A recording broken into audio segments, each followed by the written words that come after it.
In this short video, we are going to talk about the new AHA-SA guideline, which has recommended endovascular stroke therapy, which has been published online on 29th of June 2015. It is once in a generation advance in the treatment of acute ischemic stroke. Why are we talking about it? After ischemic stroke, all of us know that there is a penumbra zone, a zone where brain cells are still revivable, but they are not functioning because of the hypoperfusion. And now we know that for many hours, even up to 12 hours or up to 24 hours, patients can have a penumbra zone, and which, if we can recanalize the blood vessel, restore the blood supply, then patient can lead to have better clinical outcome. But if we don't, then this penumbra zone becomes an infarcted zone, and the infarcted zone expands over the time. So we have a limited time period, limited window in which we can do these procedures and try to get the patient better. IVTPA is a known standard treatment of ischemic stroke, but there are many issues. One is time factor. IVTPA is effective only up to 4.5 hours of stroke. In large vessel occlusion, it is not very effective when there is a large clot burden, or it takes too much time to recanalize. There are many contraindications such as anticoagulants, recent surgery, or wake-up strokes, and ultimately less than 5%, or in best of centers up to 10 to 15% may qualify. And this is the data which shows how in large vessel occlusions IVTPA can be quite ineffective. This is the data from ClotBust trial, in which it showed that in the ICA or MC occlusion, the recanalization rate varies from 6% to 30%, which is quite low. And this is one of the meta-analysis published in Stroke Journal, which again showed that while overall IVTPA, the recanalization rate may be 46%, in intra-arterial TPA or urokinase 64%, mechanical goes up to 84%, and good outcome is seen more in the recanalized patients. So there has been a huge issue how to handle this patient with large vessel stroke. This is where the mechanical recanalization has come in. So in which patient do you really want to do it? We are talking about major vessel occlusion, not for minor vessel occlusions. And when IVTPA is ineffective or contraindicated, and by and large we are using stent retriever technique in these cases, as the picture shows.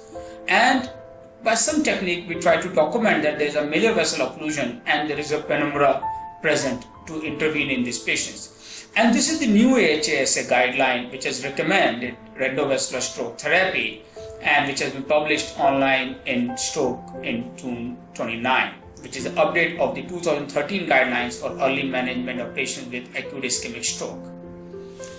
And it has given strongest recommendation possible, a class 1 level of evidence A for certain stroke patients to receive endovascular treatment. And this has been based on these recently published trials, which are all randomized trials: MR-Clean, ESCAPE, Extend-IA, SWIFT Prime, and ReVasCAT. Now, what about the imaging in these guidelines? In the imaging, these guidelines say have a simple strategy of confirming the presence of a clot in a major artery and using non-invasive computed tomography whether there is salvageable brain tissue. Although in each trial there was a different protocol, including CT perfusion to use of CT angio assessment of collateral presence. Now, this is the overview of all of these trials, and what you see here in the terms of control group versus intra-arterial group, and what is outlined is the difference in the clinical outcome, MRS02. In MR-Clean, the improvement was from 90% in control group, and good outcome was seen in 33% intra-arterial. In ESCAPE trial, 29% versus 53%. In Extend-IA, 40% versus 71%. In SWIFT Prime, 36% versus 60%. And in ReVasCAT, 28% versus 44%. All the cases were significant, with no increase in hemorrhage rates and with an improvement in mortality rate as well.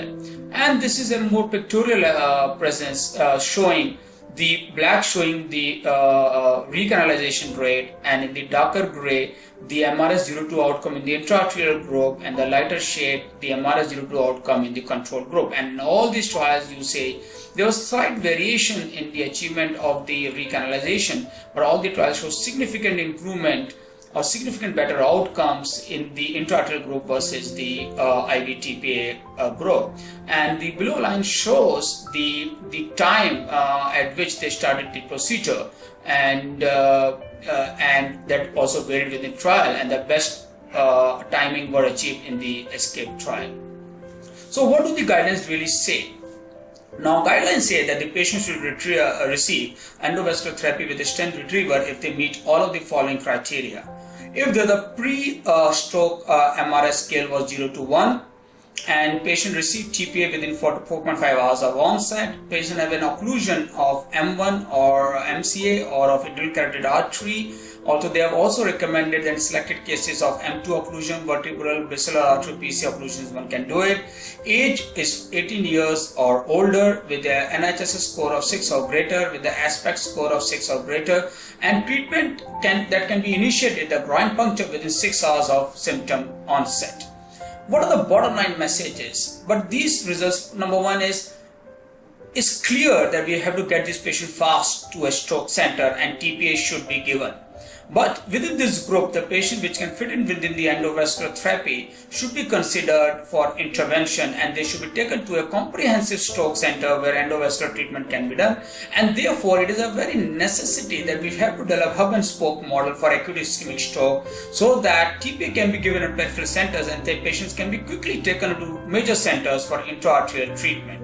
So this is just to show patient with suspected stroke, go to a primary stroke center, receive IP TPA, and once you meet the eligibility criteria for intervention, quickly transported to comprehensive stroke centers and should receive endovascular treatment as well. Just to show you a few examples from our experience, this is a patient who had a previous history of a coronary artery intervention, was admitted for surgery for aortic stenosis, the anteplator was stopped, and patient had a major stroke in hospital. The CT scan clearly showed no major infarctions, and CT angio showed occlusion of the left middle cerebral artery in the M2 region. IV TPA was given, but there was no improvement, so we took the patient immediately for intra-arterial intervention. The DSA showed the occlusion of the middle cerebral artery, major division, and the solitaire was placed. Soon after the solitaire was placed, the perfusion started, the artery started to flow, and then we took out the solitaire along with the clot, which can be stuck with the device as well as came out in the aspiration, and which led to complete recanalization of the patient's blood vessel. And the follow-up CT scan shows a very small area of infarction. Patient was completely well and recovered to his normal status. Another patient with even a bigger arterial occlusion.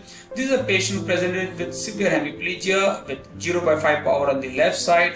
The CT scan showed hyperdense ICA and the MCA. CT angio shows that there is a major vessel occlusion and the ICA is completely occluded along with the middle cerebral artery in the intercranial circulation. And as is our practice, we use CT perfusion to decide whether there is penumbra. So the first image is of the CBV image, which shows a small infarct in the basal ganglia area, while the CBF and the MTT, the last two images, shows a large area of hyperperfusion in the middle cerebral area territory. So this patient is a very deserving candidate for intervention. The DSA shows the ICA was occluded. We went through this ICA, we placed the solitaire device in the clot which was in the distal ICA in the MCA, and you can see immediate some flow started, and then we took out the clot using the solitaire device. We led to complete recanalization of the internal circulation and of the internal carotid artery, and the follow-up CT scan shows a small area infarct in the basal ganglia with a contrast diffusion in the infarcted area. Patient with time made a complete recovery.